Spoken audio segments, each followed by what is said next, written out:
வணக்கம். நான் சுதர்ஷன் மகேஷ். லோக்சபா தேர்தலுக்கு அப்புறமா கட்சிகள் ஒவ்வொருத்தருமே வந்துட்டு அவர்களினுடைய அந்த பர்ஃபார்மன்ஸ் எப்படி இருந்தது அப்படின்னு சொல்லிட்டு ஆலோசனைகள், கூட்டங்கள், நிர்வாகிகளோட ஆலோசனைகள் அடுத்த எலெக்ஷன் சட்டமன்ற தேர்தல் 2026 வரவிருக்குது அப்படின்றதுனால அதை நோக்கி அவர்களினுடைய பயணம், காய் நகர்த்தல்கள் அப்படின்னு சொல்லிட்டு போயிட்டு இருக்குது. ஸோ அந்த வகையில் எல்லா கட்சிகளுமே அது சம்மந்தமான விஷயங்களை நடத்திட்டு இருக்கிறாங்க. சமீபத்தில் அதிமுகவில் தான் வந்துட்டு இருக்கிறதுலே சிக்கல் அதிகமாக இருக்கக்கூடிய ஒரு கட்சி அப்படின்னு கூட வந்து நம்ம சொல்லலாம். மற்ற கட்சிகள் திமுக அவங்க கட்சியும் ஸ்ட்ராங்காக இருக்கிறாங்க, கூட்டணி கட்சிகளையும் நம்ம ஸ்ட்ராங்காக வச்சுருக்கிறாங்க. ஸோ அதனால் அவர்களுக்கு இப்போதைக்கு எந்த பிரச்சனையுமே இல்லை. ஆட்சியில் சில பிரச்சனைகள், சில அதிருப்திகள் இருக்குது, அது கூட்டணி கட்சிகளுக்கும் இருக்குது. ஸோ அதை அவர்கள் அப்படியே வந்துட்டு பாலிஷ் பண்ணிவிட்டு அப்படியே போயிட்டுருக்கிறாங்க. இன்னொரு பக்கத்தில் பாரதிய ஜனதா கட்சி அவர்கள் வந்துட்டு இழப்பதற்கு ஒன்றுமில்லை அப்படின்ற ரேஞ்சில் இருந்து கொஞ்சம் கொஞ்சமாக வளர்ந்துட்டு இருக்கிறாங்க. நாம் தமிழர் கட்சியும் அவர்களினுடைய அந்த ஓட்டு சதவீதம் அப்படின்றது வளர்ந்துக்கிட்டே இருக்குது. அதிமுக முன்னாள் முதல்வர் ஜெயலலிதாவினுடைய மறைவுக்கு அப்புறமா எடப்பாடி பழனிசாமியின் கீழே அந்த கட்சி ஒரு ஸ்ட்ராங்கான ஒரு மொத்த கட்சியும் அவருடைய கைக்குள்ளே போனாலுமே அதற்கப்புறம் நடந்த தேர்தலில், சட்டமன்ற தேர்தலில் ஓரளவு பெர்ஃபார்ம் பண்ணியிருந்தாங்க. அதற்கப்புறம் நடந்த லோக்சபா தேர்தலில், அதற்கு முன்னாடி நடந்த லோக்சபா தேர்தலில், உள்ளாட்சி தேர்தலில் இதிலெல்லாம் வந்துட்டு அவர்களால் பெரிய லெவலில் பெர்ஃபார்ம் பண்ண முடியலை. ஸோ அதற்கு காரணம் அவர்கள்கிட்ட ஒரு ஸ்ட்ராங்கான அலையன்ஸ் இல்லை அப்படின்றதும் ஒரு பெரிய காரணம். இந்த பக்கத்தில் விடுதலை சிறுத்தைகள்லேருந்து, கம்யூனிஸ்டுகளில் இருந்து, மதிமுக, இன்னும் சின்ன சின்ன கட்சிகள் வரைக்கும் எல்லாருமே இங்கே ஸ்ட்ராங்காக இருக்கிறாங்க.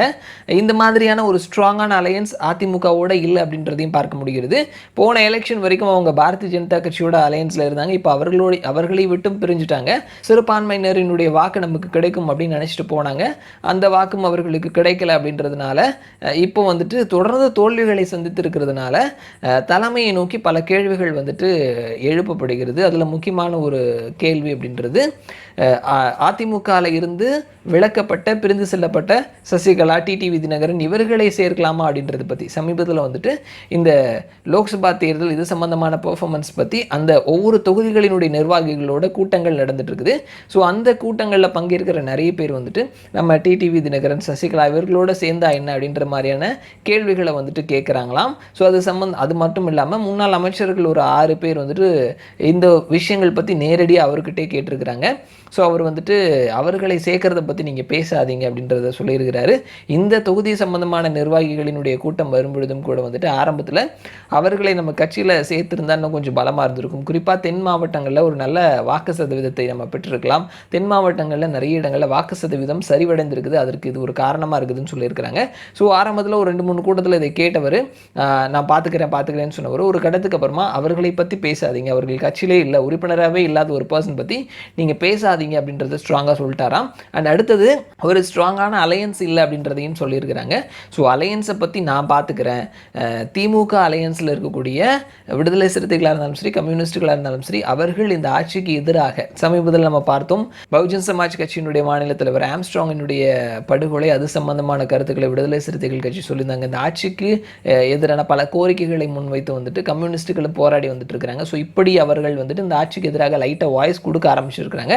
அவர்களினுடைய அந்த கட்சியினுடைய தலைவர்கள் நம்மோட கான்டாக்டில் இருக்கிறாங்க. எலெக்ஷன் வரக்கூடிய நேரத்தில் 2026 எலெக்ஷன் வரக்கூடிய நேரத்தில் இந்த கூட்டணி கட்சிகள் வைக்கக்கூடிய நிபந்தனைகள், கோரிக்கைகள் வந்துட்டு திமுகவினரால் அக்செப்ட் பண்ணிக்க முடியாத அளவுக்குமான அவர்கள் ஒரு கோரிக்கை வைப்பாங்க.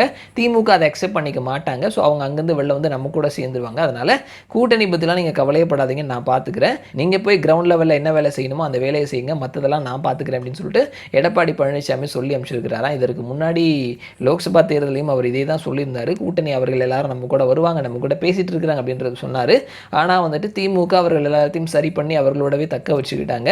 ஸோ இந்த முறையுமே வந்துட்டு எடப்பாடி பழனிசாமி அவருடைய முடிவில் ஸ்ட்ராங்காக இருக்கிறாரு, யாரையும் சேர்த்துக்கிறதா இல்லை, அலையன்ஸில் வந்துட்டு நான் பார்த்துக்கிறேன், ஒரு ஸ்ட்ராங்கான அலையன்ஸை கிரியேட் பண்ணுறேன்னு சொல்லியிருக்கிறாரு. ஸோ இது அவர் கட்சி மட்டத்தில், கீழ் மட்டத்தில் இருக்கக்கூடிய நிர்வாகிகள் மட்டத்தில் அவர்களுக்கு ஒரு நம்பிக்கை கொடுக்குமா, அவர்கள் என்ன மாதிரி வேலை செய்வாங்க, அவர் சொன்ன மாதிரிலாம் நடக்குதா அப்படின்றதெல்லாம் தெரிஞ்சுக்கிறதுக்கு ஒரு லாங் டைம் எடுத்துக்கும் அப்படின்னாலுமே இது எடப்பாடி பழனிசாமி அவருடைய முடிவில் ரொம்ப ஸ்ட்ராங்காக இருக்கிறாரு, இன்னைக்கு வரைக்கும் அவர் அப்படி தான் இருக்கிறாரு அப்படின்றத வெளிப்படுத்தக்கூடிய ஒரு விஷயமா தான் இந்த சம்பவம் நடந்திருக்குது.